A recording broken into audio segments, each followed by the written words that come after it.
Class 12 स्थिर विद्युत में गॉस की प्रमेय के बारे में अध्ययन करें। ठीक है, गॉस की प्रमेय,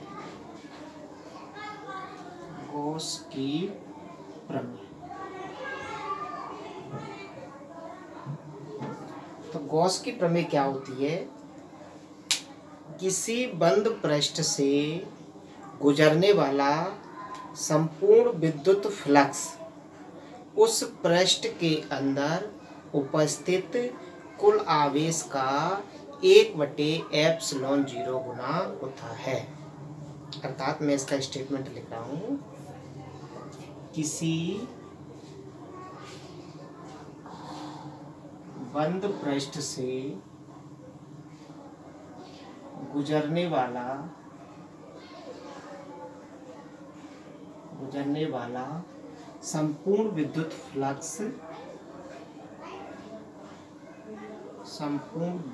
फ्लक्स उस पृष्ठ के अंदर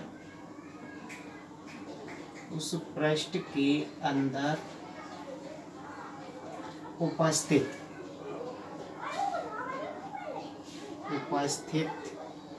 कुल आवेश का 1/ε0 गुना होता है। अर्थात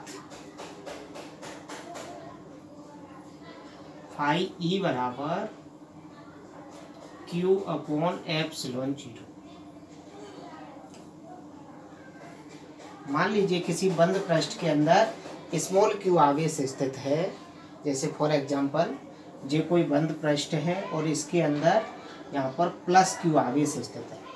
तो इससे गुजरने वाला विद्युत फ्लक्स कैसे निकालेंगे? विद्युत फ्लक्स मतलब विद्युत बल रेखाओं की संख्या क्या हो जाएगी? फाई ई बराबर उपस्थित आवेश का 1/ε0 गुना होता है। मतलब हमारा स्टेटमेंट के अनुसार इसका मैथमेटिकल जी हो जाएगा। ठीक है, किसी बंद पृष्ठ से गुजरने वाला संपूर्ण विद्युत फ्लक्स उस पृष्ठ के अंदर उपस्थित कुल आवेश का 1/ε0 गुना होता है। अर्थात यहाँ Q क्या है?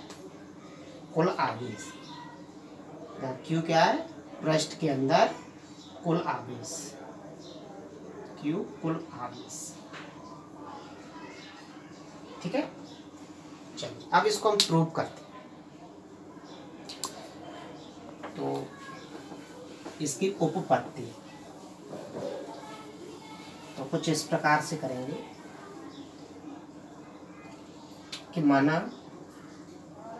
बिंदु O पर +q आवेश स्थित है। बिंदु O से स्मॉल r दूरी पर यहाँ पर कोई बिंदु P लिया है, मैं इसको भी दूर बना ले रहा हूँ, जिस पर विद्युत क्षेत्र की तीव्रता, ठीक है, हम जानते हैं। बिंदु O को केंद्र मानकर और स्मॉल r त्रिज्या लेकर एक गोला खींचते हैं जो गॉसीय पृष्ठ की भांति कार्य करेगा। ये कहलाएगा हमारा गॉसीय पृष्ठ। गॉसीय पृष्ठ का मतलब है कि किसी आवेश को चारों ओर से घेरते हुए खींचा गया काल्पनिक पृष्ठ। तो यहाँ पर ये बिंदु आवेश था, इसको चारों तरफ से घेरने के लिए हमने एक गोला खींचा है। तो यहाँ पर गोला ही क्या कहलाएगा? गॉसीय पृष्ठ कहलाएगा। ठीक है, चलिए मैं इसको लिखता हूँ, माना बिंदु O पर +q आवेश स्थित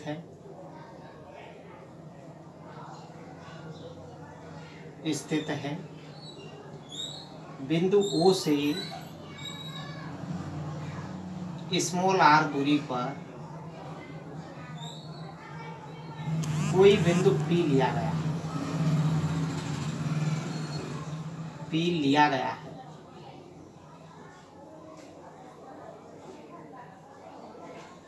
जिस पर विद्युत क्षेत्र की तीव्रता, विद्युत क्षेत्र की तीव्रता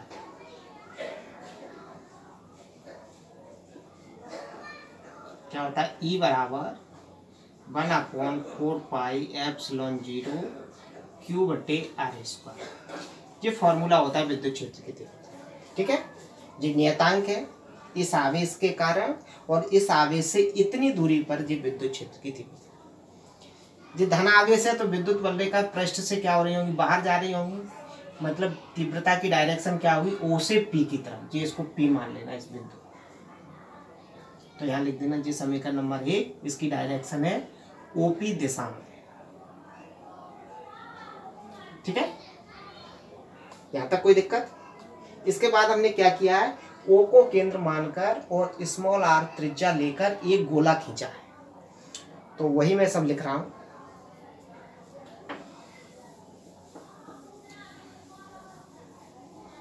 पैराग्राफ चेंज करके लिखेंगे।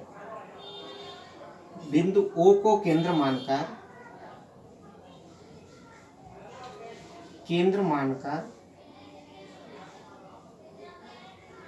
व स्मॉल r त्रिज्या लेकर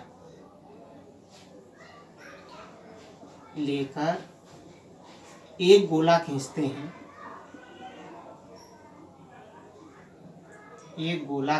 हैं, जो गॉसीय पृष्ठ की भांति कार्य करे, गॉसीय पृष्ठ की भांति कार्य करेगा।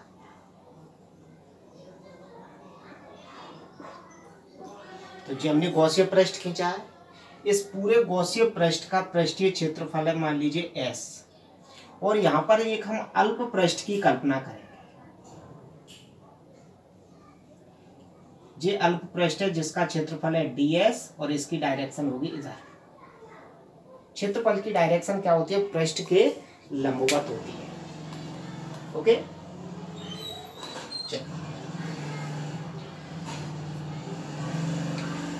ठीक है यहाँ तक। तो देखिए पूरे गॉसीय पृष्ठ से गुजरने वाला विद्युत फ्लक्स ज्ञात करना है हमें। तो इसके लिए पहले क्या करेंगे, हम जो अल्प पृष्ठ से गुजरने वाला विद्युत फ्लक्स ज्ञात करें, फिर संपूर्ण पृष्ठ के लिए इसका समाकलन कर दें। तो देखिए मैं ज्ञात कर रहा हूं कैसे करना है। अल्प पृष्ठ ds से गुजरने वाला विद्युत फ्लक्स।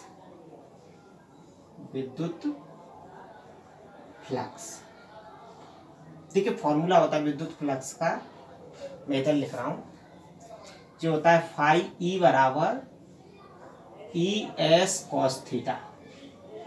यहाँ पर समझ लीजिएगा कि फाई E का मतलब है विद्युत फ्लक्स, E का मतलब है विद्युत क्षेत्र की तीव्रता, S का मतलब है उस पृष्ठ का क्षेत्रफल, और थीटा का मतलब है विद्युत क्षेत्र की तीव्रता और क्षेत्रफल की दिशा के बीच का कोण।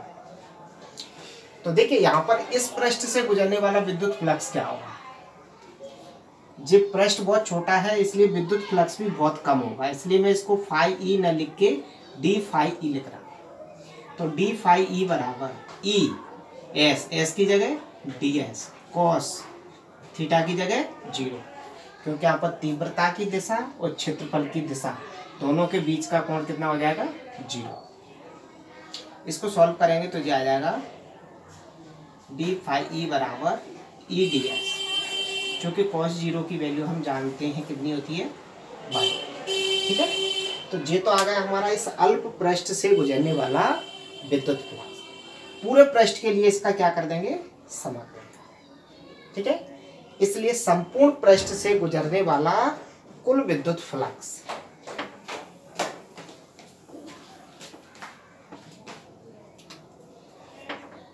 इसलिए संपूर्ण गॉसीय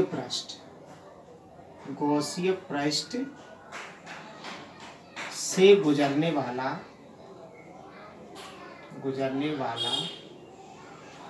कुल विद्युत फ्लक्स विद्युत फ्लक्स। तो क्या हो जाएगा, जे था हमारा डी फाई ई बराबर ई डी एस। तो इसका समाकलन कर देंगे। ठीक है, देखिए डी फाई ई का समाकलन हो जाएगा फाई ई। ठीक है जी, आप पढ़ चुके हैं समाकलन थोड़ा सा, क्योंकि डी एक्स का एक्स होता है तो डी फाई ई का फाई। ई बाहर आ जाएगा, क्या रहेगा, डी एक्स। नई लाइन से फाई ई बराबर ई जैसे का जैसा और डी एस का समाकलन हो जाएगा एस, जहाँ एस क्या है, जहाँ एस गॉसीय पृष्ठ का क्षेत्रफल, गॉसीय पृष्ठ का क्षेत्रफल है। ठीक है, अब गॉसीय पृष्ठ का क्षेत्रफल कितना होगा, गॉसीय पृष्ठ मतलब गोला, और गोले का क्षेत्रफल आप जानते हैं कितना होता है, तो फाई ई बराबर इसका क्षेत्रफल होता है 4 पाई इंटू त्रिज्या का स्क्वायर। लिख देना, चूंकि एस बराबर 4 पाई आर स्क्वायर। ठीक है, जो गॉसीय पृष्ठ अर्थात तो गोले का क्षेत्रफल। ई का मान हम समीकरण 1 में निकाल चुके हैं। ठीक है, तो ई का मान समीकरण 1 से रख दें, तो यहां पर रखना है कैपिटल ई का मान समीकरण 1 से रखने पर तो क्या आ जाएगा, फाई ई बराबर ई का मान है 1/4 पाई एप्सिलॉन 0 क्यू बटे आर स्क्वायर और इंटू जे जैसे का जैसा। 4 पाई से 4 पाई कैंसिल हो जाएगा, आर स्क्वायर से, तो फाई ई बराबर आ जाएगा क्यू अपॉन एप्सिलॉन 0। यही हमारी गॉस की प्रक्रिया। ठीक है, यही गॉस की, तो बहुत सिंपल है, आप इसको कर सकते हैं। ओके, यदि आपको ये समझ में आने में कहीं कोई दिक्कत है तो कमेंट करें, चैनल को लाइक करें, शेयर करें, सब्सक्राइब करें। Thank you.